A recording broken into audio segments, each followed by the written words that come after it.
सो hey guys, मेरा नाम है सफल बिसेन और जैसे कि हमारे पेपर्स एकदम अब डेट शीट रिलीज़ हो चुकी है और 22 मई से पेपर एग्ज़ाम हमारे जो है स्टार्ट हो चुके हैं और कई लोगों के अब अपने शेड्यूल के हिसाब से आपके पढ़ रहे होंगे। तो मेरा जैसे डिफेंस का सब्जेक्ट है, तो जो सेकेंड ईयर के बच्चे हैं और फर्स्ट ईयर के बच्चे हैं, ये वीडियो उनको बहुत ही हेल्पफुल होगी। कैसे? देखिए, मैं जो है अपने सेकेंड ईयर खुद के लिए सेकेंड ईयर के पेपर का जो विंसम की सीरीज़ है उससे एनालिसिस कर रहा था बैठ के अपने लिए, खुद के लिए। तो मैं सोचा कि अगर खुद के लिए कर ही लिया हूँ अब एनालिसिस, तो आधे घंटे टाइम निकाल के सेकेंड ईयर के जो भी मेरे क्लासमेट्स हैं या मेरे बैचमेट्स हैं उनके लिए एक वीडियो तैयार कर लूँ कि कौन कौन से इंपॉर्टेंट टॉपिक्स हैं और डिफेंस को विंसम की सीरीज़ से कैसे टैकल करें, जिससे आपके आराम से अच्छे खासे तैयारी मतलब सिलेबस आप कवर कर ले जाओ, जिससे आप क्वेश्चन कर पाओ। तो ये कैसे आपको विंसम को पढ़ना है, कैसे टैकल करना है, ये उसके बारे में वीडियो है। जो फर्स्ट ईयर के बच्चे होंगे उनको भी फायदा होगा, क्योंकि उनको भी इससे आइडिया होगा कि विंसम की सीरीज को पढ़ना कैसे है। तो चलिए आइए स्टार्ट करते हैं इसको। तो यहाँ पे ये हमारा पीएससी या बीए जिसका भी डिफेंस स्टडीज़ का सब्जेक्ट है उसका हमारे पास सिलेबस है और ये हमारे पास विंसम सीरीज़ है। मैं पहले ही बता दूं कि ये वीडियो उन सभी बच्चों को प्रॉफिट करेगा या बेनिफिट पहुंचाएगा जिनका डिफेंस स्टडी सब्जेक्ट है, नो मैटर आपका फर्स्ट ईयर है कि सेकेंड ईयर है। फर्स्ट ईयर वालों को यहाँ से आइडिया मिल जाएगा कि उनको ये विंसम सीरीज़ टैकल कैसे करनी है, इतनी और ये दोनों पेपर की, मतलब उनके पास भी होगी अपनी फर्स्ट पेपर और सेकेंड पेपर की, ये तो सेकेंड ईयर की है, और अपना सिलेबस कैसे पढ़ना है। तो चलिए स्टार्ट करते हैं इस वीडियो को। देखिए, सेकेंड ईयर के जो मेरे क्लासमेट्स हैं, जो भी स्टूडेंट है सेकेंड ईयर के, उनके लिए तो ये वीडियो बेनिफिशियल होगा ही, बिकॉज इसमें मैं टॉपिक वाइज उनको बता दूंगा कि कौन कौन से क्वेश्चन इंपॉर्टेंट हैं इस पूरी विंसम सीरीज से, और अगर बहुत कम टाइम है उनके पास तो कितने क्वेश्चंस वो करके जाएं, जिसमें से ऑप्शंस में आएंगे तो वो आराम से कर ले जाएंगे। लेकिन इससे जो फर्स्ट ईयर के बच्चे हैं उनको भी आइडिया अच्छे से मिल जाएगा कि उनको खुद से इस तरह से कैसे अपनी विंसम सीरीज का एनालिसिस करना है। एक बार बस 3 से 4 घंटे आपको इस तरह के एनालिसिस में देने हैं।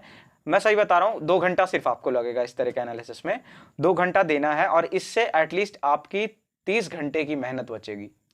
तो ये काम आपको काफ़ी आसान कर देगा आपको अपना थर्ड सब्जेक्ट जो कि डिफेंस स्टडीज़ है इसको संभालने में। तो चलिए आइए स्टार्ट करते हैं। सबसे पहले मैं सेकेंड ईयर के स्टूडेंट्स को बता दूं कि हमारा जो सिलेबस है इस तरह से मैंने प्रिंट आउट करवा के निकलवा लिया है अपने लिए, आप लोग भी निकलवा लीजिएगा। तो जो हमारा सिलेबस है ये इसमें देखिए, मैं आपको दिखाऊं, इसमें हमको हमारा जो फर्स्ट पेपर है उसमें हमको क्या पढ़ना है, इंडियन मिलिट्री की हिस्ट्री पढ़नी है फ्रॉम 1947 से लेके आज की डेट तक, अब तक की इंडियन मिलिट्री की हिस्ट्री पढ़नी है पहले पेपर में।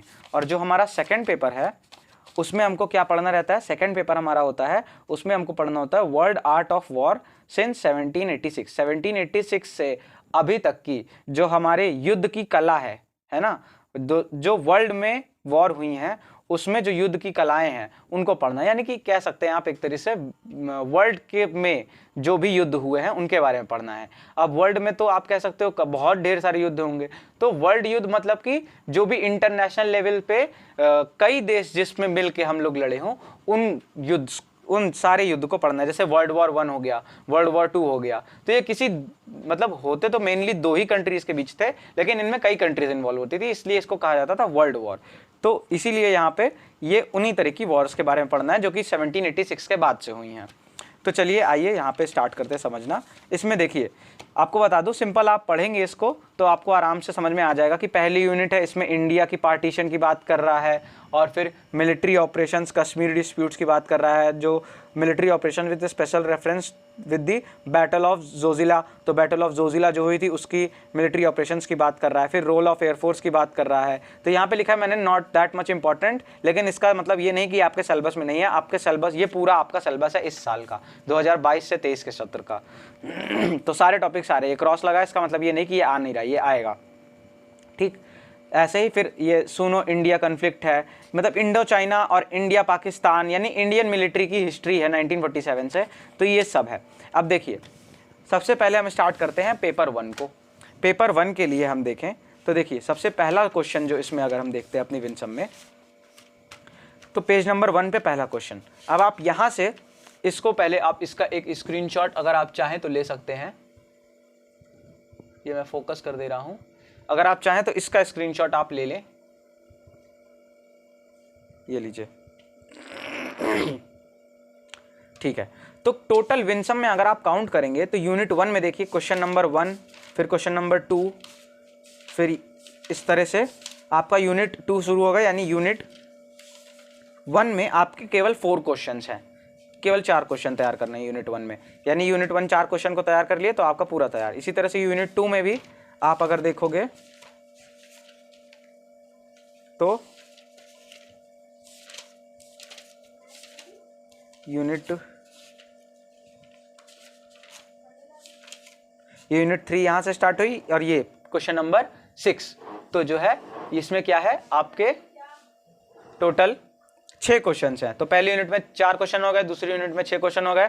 इस तरह से टोटल करेंगे तो आपका जो फर्स्ट पेपर है उसमें टोटल 27 क्वेश्चन आ रहे हैं। अब आप, मैं सच बताऊं, फर्स्ट ईयर में मैंने इस तरह से करने की कोशिश की थी कि यार चलो 27 क्वेश्चन इसमें है और इसमें सेकंड पेपर में आप गिनोगे तो 31 क्वेश्चन है टोटल पूरी विंसम में, 31 क्वेश्चन इसमें, टोटल 58 क्वेश्चन हो रहा है। क्या ही दिक्कत है, आराम से रोज एक क्वेश्चन निपटाते चलेंगे, होता जाएगा। लेकिन मेरी बात मानिए, अगर आप इसके एक एक क्वेश्चन निपटाने बैठेंगे तो बहुत लेंदी पड़ जाता है, बहुत ज़्यादा टाइम जाता है और आप फिर मैथ्स, फिजिक्स या जो भी आपके सब्जेक्ट है दूसरे, आप उन पर कम फोकस कर पाओगे। तो मेरा मानना यही है कि उतनी ही मेहनत करके आपको मार्क्स उतना ही मिल रहे हैं, क्योंकि लिखोगे आप उतना ही। तो मैं बता रहा हूँ, यहाँ पे टोटल 12 क्वेश्चंस हैं इस विंसम से, फर्स्ट पेपर वाली विंसम से। उतना अगर आपने तैयार कर लिया, क्योंकि मैंने भी फर्स्ट ईयर में इतना इसी तरह से तैयार करके गया था, 13 या 14 क्वेश्चन तैयार करके गए थे और मेरे सारे के सारे क्वेश्चन फंस गए थे वहाँ पे।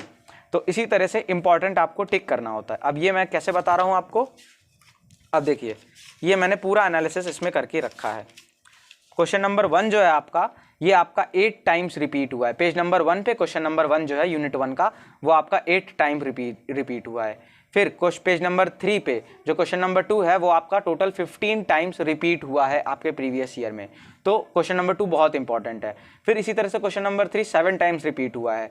तो इनमें से टोटल देखिए हैं तो विंसम में टोटल कितने, पहले पेपर के लिए 27 क्वेश्चंस, लेकिन मैंने कितने लिखे हैं, 1 2 3 4 5 6 7 8 9 10 11 12 13 14 15 16 17 18 19, टोटल 19 क्वेश्चंस लिखे हैं। तो 27 में से सीधा जो है आप 8 क्वेश्चन तो ऐसे ही हटा सकते हो, बिकॉज वो एक बार आए हैं और 2 बार आए हैं कभी, तो वो उतने इंपॉर्टेंट नहीं है, बिकॉज बहुत कम चांसेस है कि इस बार आपके क्वेश्चन पेपर में आए, और अगर आएगा भी तो उसमें आपको ऑप्शंस रहता है, 9 में से 6 क्वेश्चंस आपको करने होते हैं।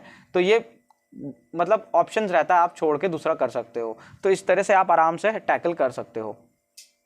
तो यहाँ पे भी 19 क्वेश्चन भी तैयार करना बहुत ही मुश्किल काम हो जाता है, because it is not an easy task. ये आप इसके क्वेश्चंस देखेंगे एक तो ये देखिए 3-3 4-4 इसके पेज के हैं। आप अगर कॉपी में लिखने जाओगे तो ये 6 पेज के आंसर होते हैं एक, और 19 तो 6 पेज के आंसर, यानी 19 गुणे 6 करना, ये लगभग आपका जो है 120 या 112 वाला पहुंच जाता है, 110 ऐसा ही।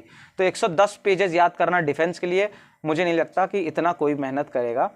तो कम मेहनत और ज़्यादा आउटपुट आपको इस तरह से मिलेगा कि ये जो 19 क्वेश्चन है, इनमें से भी जो सबसे ज़्यादा बार रिपीट हुआ, जैसे ये 8 बार रिपीट हुआ, ये 15 टाइम्स रिपीट हुआ, ये 7 टाइम्स रिपीट हुआ है, ये 8 टाइम्स हुआ है, ये 8 टाइम्स हुआ है, ये 7 टाइम्स हुआ है, ये 7 टाइम्स, ये 10 टाइम्स।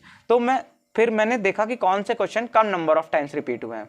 उसके बाद फिर मैंने देखा कि कौन से क्वेश्चन लेटेस्ट में रिपीट हुए हैं ज़्यादा, तो मैंने उस हिसाब से ये ग्रीन वाले को एनसर्कल कर लिया। तो जो ग्रीन वाले हैं वो आपको मस्ट करके जाने ही जाने हैं, और उसके बाद जो रेड वाले हैं ये आप तभी टच करिएगा जब आप सारे ग्रीन वाले कर लेंगे। उसके बाद अगर आपके पास टाइम बचता है तो आप इन रेड वाले क्वेश्चंस को विंसम से तैयार करने की कोशिश करिएगा, ठीक है। अब जैसे देखिए यहाँ पे पेज नंबर 1 क्वेश्चन नंबर 1 ये इंपॉर्टेंट है, और फिर आप यहीं से देख सकते हो कि ये कश्मीर की समस्याओं के उद्भव के लिए उत्तरदायी परिस्थितियों को लगभग 100 शब्दों में लिखिए। इसका मतलब कि कश्मीर में जो कन्फ्लिक्ट्स रेज हो रहे थे उसके लिए क्या परिस्थितियां, यानी कि जो है जिम्मेदार हैं, उत्तरदायी हैं, ठीक, मतलब किन परिस्थितियों की वजह से ये जो कन्फ्लिक्ट है वो रेज हुआ, ये क्वेश्चन में पूछ रहा है। तो ये देखिए साफ साफ आपका यूनिट 1 कश्मीर डिस्प्यूट से आ रहा है, पार्ट ए से आ रहा है। तो इस तरह से मैं सबका एनालिसिस कर चुका हूँ, उसके बाद ही आपका ये आपको बना के दे रहा हूँ। ये आपका फर्स्ट पेपर के लिए है। तो आपके टोटल फर्स्ट पेपर में मोटे मोटे आपके 12 क्वेश्चन आपके टोटल बन रहे हैं। अगर आप इतना तैयार कर लोगे तो आपके आराम से 40+, अगर आप इतना तैयार करके उस टाइम पे पेपर में लिख के आते हो, हर पेज में हर क्वेश्चन के लिए 4 पेज, तो आराम से आपका 40+ डिफेंस में बनेगा। लेकिन अगर आप लिखने में कंजूसी करोगे वहां पे, या आपकी राइटिंग नहीं सही होगी, आपकी आंसर राइटिंग में गड़बड़ी होगी, तब आपको दिक्कत होगी। आपको अपने टॉपिक्स यहाँ से तैयार करने हैं। और फर्स्ट ईयर में तो फिर भी थोड़ा मुश्किल रहता है टॉपिक्स को यूट्यूब पे ढूंढना, लेकिन आपको सेकेंड ईयर के में जो भी टॉपिक्स हैं ये आराम से आपको यूट्यूब पे मिल जाएंगे, क्योंकि इंडो पाक कॉन्फ्लिक्ट है, आपके खान सर और बहुत से अच्छे अच्छे टीचर्स हैं, वो आपको ये सब चीज़ें समझाए हुए हैं ऑलरेडी। तो आपके जो फर्स्ट ईयर के सेकेंड पेपर हैं, पेपर 2, उसके मोस्ट ऑफ द टॉपिक्स आपको मिल जाएंगे यूट्यूब पे। लेकिन जो फर्स्ट पेपर है आपका वॉर और ये सब, वॉर कह रहा हूँ मैं, जो फर्स्ट पेपर है हाइडेस्पस, बैटल ऑफ हाइडेस्पस जिसमें है, तो ये सब आपको टॉपिक्स थोड़ा सा आपको ढूंढने में टफ होगा, लेकिन आपको पेपर 2 के टॉपिक्स आपको बहुत आराम से मिल जाएंगे, जिसमें आपका नॉन अलाइन मूवमेंट आ जाता है, यूएनओ आ जाता है। तो ये मैं फर्स्ट ईयर के सिलेबस की बात कर रहा हूँ। रही बात सेकंड ईयर की, तो सेकंड ईयर में तो आपके सारे के सारे टॉपिक्स, क्या पेपर 1 क्या पेपर 2, सबके आपको मिल जाएंगे। बिकॉज एक आपका वर्ल्ड की वॉर से है, वर्ल्ड वॉर 1, वर्ल्ड वॉर 2, इस पे तो भर भर के यूट्यूब पे वीडियोज अवेलेबल है। और दूसरा आपके इंडिया पाकिस्तान पे वॉर पे है, तो इसमें तो खान सर ने इतना पढ़ा दिया है कि आपको पढ़ने की जरूरत नहीं पड़ेगी। लेकिन फिर भी आप यहाँ से क्वेश्चन उठा के, क्योंकि इसी से क्वेश्चन रिपीट करना है, तो ये आपका मेन सोर्स होना चाहिए। तो आई होप आप समझ गए होंगे कि आपको किस तरह से इन क्वेश्चंस को टैकल करना है। आप चाहो तो इसका स्क्रीनशॉट ले लो, ये आपका फर्स्ट पेपर का है। अब इसी तरह से सेम आपका ये है आपका सेकंड पेपर का। अब सेकंड पेपर में देखिए ध्यान से, तो आपके उतना कुछ वेरिएशन नहीं है, क्योंकि कई क्वेश्चंस बहुत ही कम बार रिपीट कर रहे हैं, जो रिपीट कर रहे हैं क्वेश्चंस वो बहुत ही ज्यादा बार रिपीट कर रहे हैं। जैसे देखिए 9 बार रिपीट किया, फिर ये क्वेश्चन नहीं रिपीट कर रहा है, 3 बार ही आया है, 4 बार ही आया है, 5 बार ही आया, 6 बार आया, फिर ये 10 बार सीधे, फिर ये 2 बार आया, फिर ये 6 बार आया है, फिर ये 11 बार आया है, फिर 6, 4, फिर ये इंपॉर्टेंट है। वैसे तो पेज नंबर 39 पे 5वां क्वेश्चन इंपॉर्टेंट इसलिए क्योंकि थोड़ा सा ये बेसिक डेवलप कर रहा है आपका। अब मैंने एनालिसिस किया है, मैं चाहता नहीं हूँ कि वीडियो बहुत लंबा हो, इस वजह से मैं ऐसे कर रहा हूँ।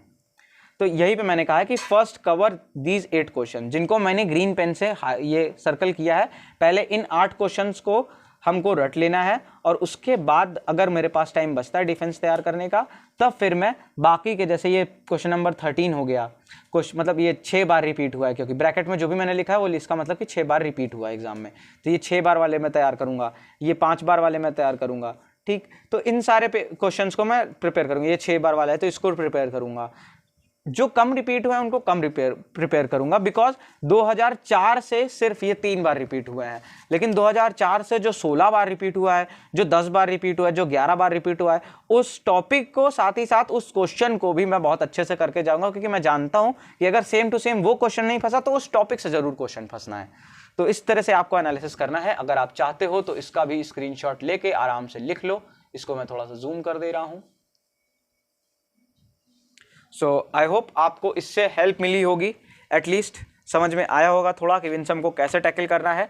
अभी मैंने भी विंसम पढ़ के पूरी समझी नहीं है, लेकिन हाँ ऊपर से टॉपिक और क्वेश्चंस की सिर्फ रीडिंग लगा ली है कि हाँ ये क्वेश्चन में क्या पूछ रहा है, ये क्वेश्चन क्या पूछ रहा है। तो उस तरह से अंदाज़ा लग गया कि मुझको अपना सिलेबस कैसे प्रिपेयर करना है, साथ ही साथ विंसम को कैसे निपटाना है।